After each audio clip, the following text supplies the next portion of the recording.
warm welcome.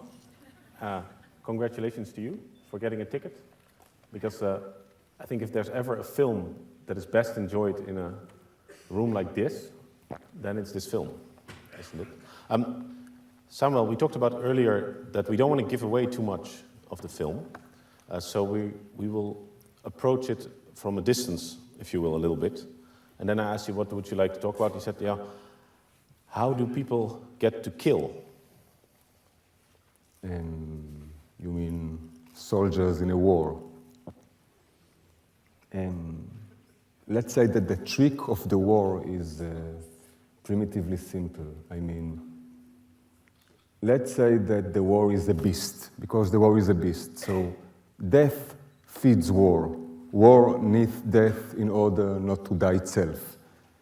And war can rely on you killing out of some ideals or because you are following orders. Because in the end, soldiers are normal people, and normal people cannot kill. It's not normal to kill. So the trick is primitively simple. Take a soldier, take a human being, put him in a real life dangerous situation, but when I'm saying it, it maybe sounds theoretical, but when you feel it in every cell of your body, and then your most basic instinct, your surviving instinct that we don't usually know that these exist, start to take control. And this is something that it's hard to describe. It's physical. It's the first stage is that you start to lose your taste because you need to eat everything without saying, I like it, I don't like it. Then you start to hear and to see very clear, very sharp. You need just 10 minutes to sleep for, let's say, 24 hours. And then you don't think anymore about, moral cause or ethical... because in the end, when you are fighting, you are not fighting for your country, you are not fighting for your friends, not for your family, not for your parents, you are fighting for your life. If they tell you that on 50% of the balconies, there are shooters with missiles and guns, and on the other half, families. So if you will start to check balcony after balcony, you won't survive more than 3-4 balconies. So what are your options? Yeah, morality requires options, and you're placed in a situation when you're in a war, when there are no options except self-defense, survival. Yes, and in the end, in the war itself, there are no, let's say, good guys and bad guys. The war is the bad guy, and everybody are its victims. Yeah. And this is something that you experienced? Yes. And then was there in your mind simmering for all these years? And now it has produced this film. So then, of course, cheap psychology says this was therapeutical. Let's say that during the process, I can't deny that I earned the best treatment that I could achieve to myself.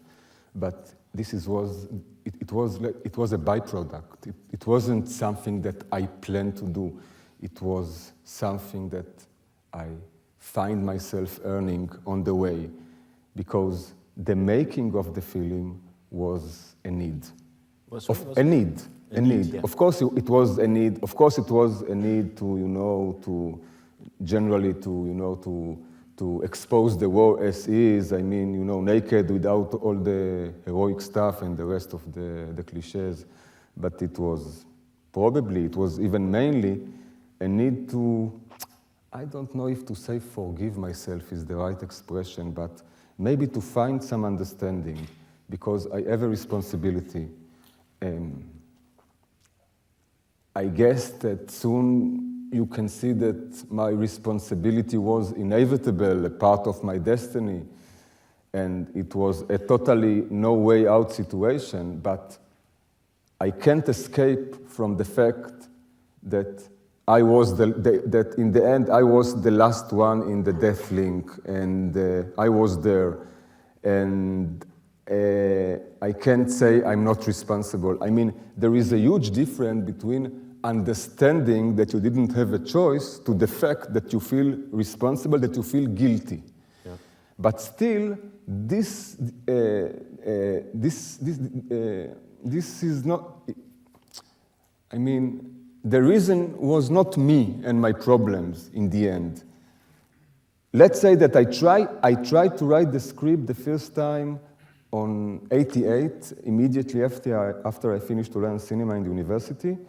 And the first, it was weird, but the first memory was the smell, a smell of burning flesh.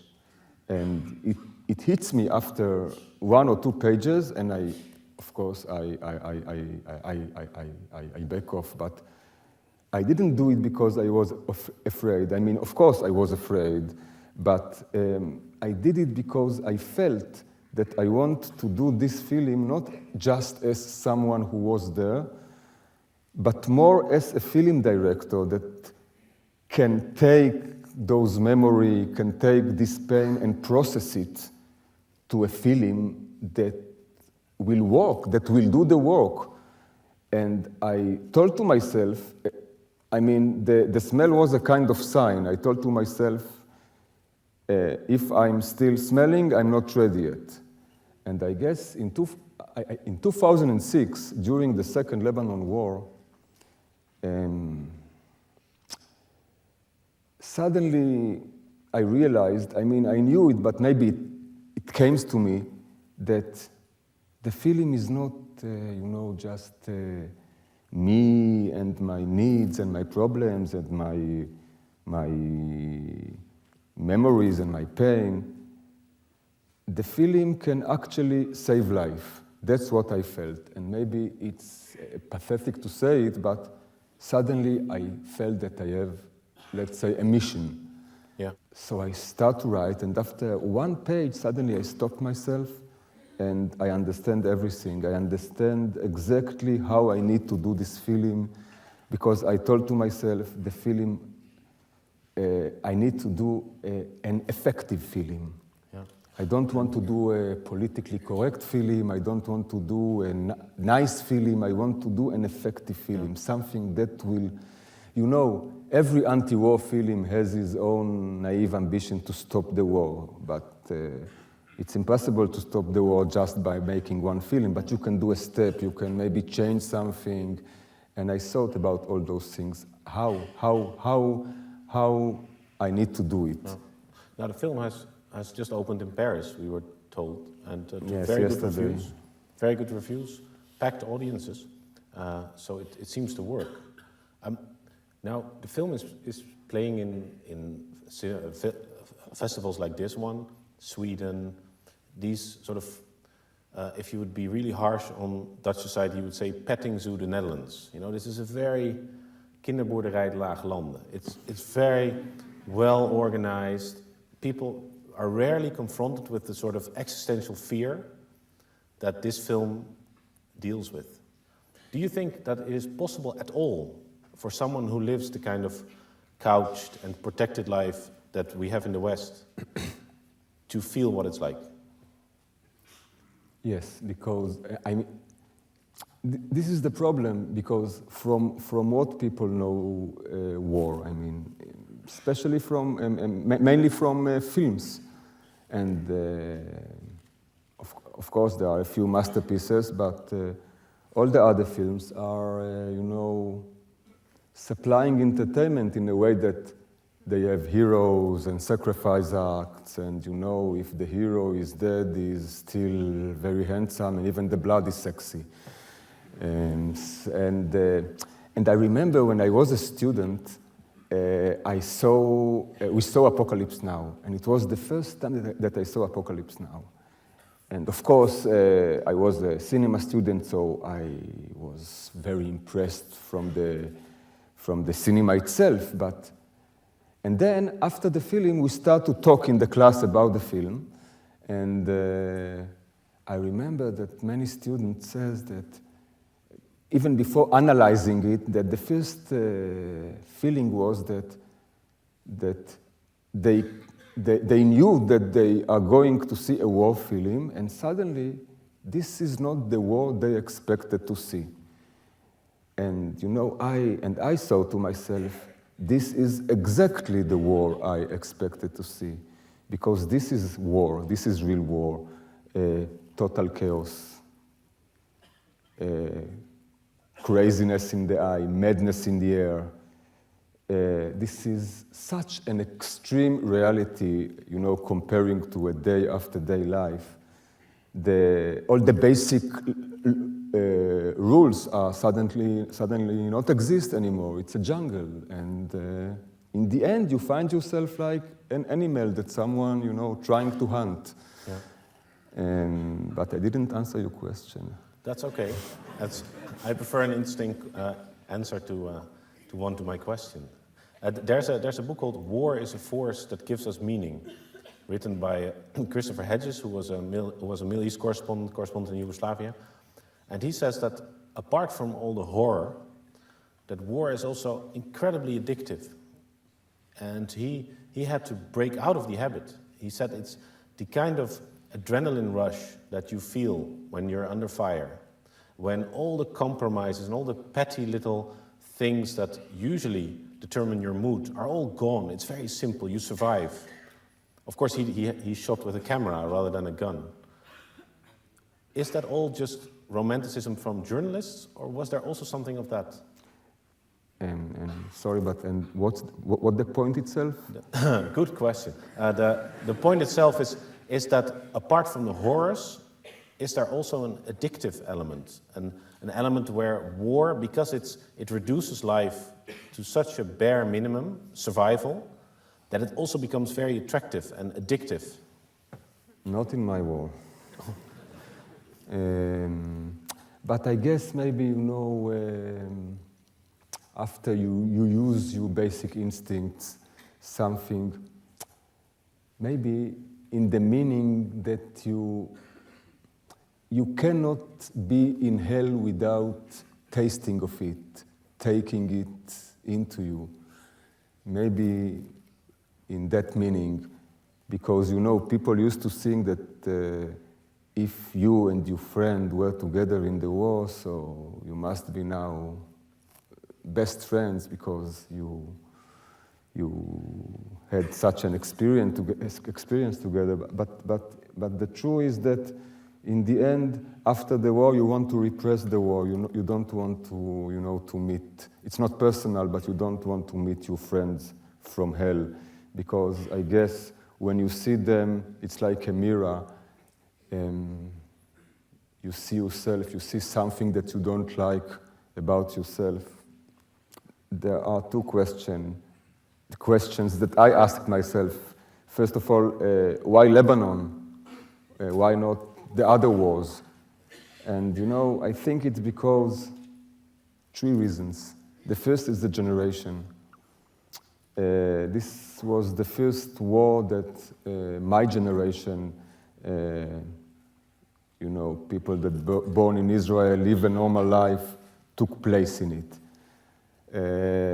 The others belong to our parents, and they are really unstable generation because, you know, they run from the Germans, and until today they think that everybody wants to terminate us. I will give you an example. I have a good friend that his father playing the accordion to the Nazis, and he survived because of it. So he forced his son from when he was 4 until he was 14 to play 6 days every day in the accordion, because and our teacher were, you know, with numbers, and they were unstable, and they told us that it's good to fight for our country. it's necessary to die for our country because everybody wants to kill us. So we were something in the middle. I mean, we were, from one hand, normal boys that when we were 20, 18, I mean, all what was in our heads, I mean, was the Tel Aviv beach and girls. And, but we were washed. They washed our brains in a way. So in the end of the 70s, I remember that if you couldn't be a fighter, for example, let's say because of medical reasons, nothing that depend on you, you came back home through the back home through the backyards because you didn't want to see that your neighbors will see that you don't have a gun, that you are a clerk. This was the environment. So, after the war, if you came back home with 2 hands, 2 legs, 10 fingers, without burning marks on your skin, so to say that you have problems inside you, this was, unforgivable. Say thank you that you are alive and everybody is suffering. So that's it. So it was suppressed. So I guess we stay quiet for a few years. But I guess that after the Second Lebanon War, when we start to see that the new generation, the internet generation, the YouTube generation, also have its Lebanon war, I guess this was the cue point to start to talk about this war. And only, in the end, artists and the creators, they are making films about failures, about problems, not about glory, not about victories. This is not interesting. And you know what? I think that let's say in the 6-day war, in Kippur War, the war kept its, if I can say, game rules. I mean, on the right side, one army, on the left side, another. Each army has its own uniform to see the difference between them, a piece of land to fight over. So it's not less horrible, but at least clear. You have a basic orientation. These wars were with armies, with countries. Yes, and in Lebanon, those rules simply didn't exist. I mean, the war took place inside neighborhoods. Your enemy was 7 armies that was wearing jeans, so you couldn't see the difference between soldiers and civilians. One last question before we immerse ourselves in your film, and we've managed not to give away much. Okay. What was the most surprising reaction that you've had so far about the film? The most surprising reaction was in my first screening. We did the test screenings, and we choose place from the right side of the political map, because the other were obviously more or less our audience. And after the screening, my first Q&A, a woman stand on her legs, and in front of her whole conservative community start to speak and said that until now it was just her and her opinions, and from now and after seeing this film, she started to think about her 2 little children, about her sister, big boy, that should go to the army next year, and she's considering to change her priorities. So, of course, many people didn't agree with her. A few people agree with her. There were also people in the middle, but at least they start to talk about issues that were something like taboo, because this is the idea that makes them community. This is not something that there is a discussion about it, and suddenly they start to, and it was very interesting because it was a Q&A, but it wasn't a Q&A because they start to talk, and suddenly I stood back and I feel like I'm the audience of my audience now, and it was very nice to feel it. I'm very happy to see you laugh. Mr. Samuel Maoz, thank you very much. And well, it's difficult to say veel plezier, because this is not the sort of movie where you say have fun. But here it comes. Thank you. Thank you very much.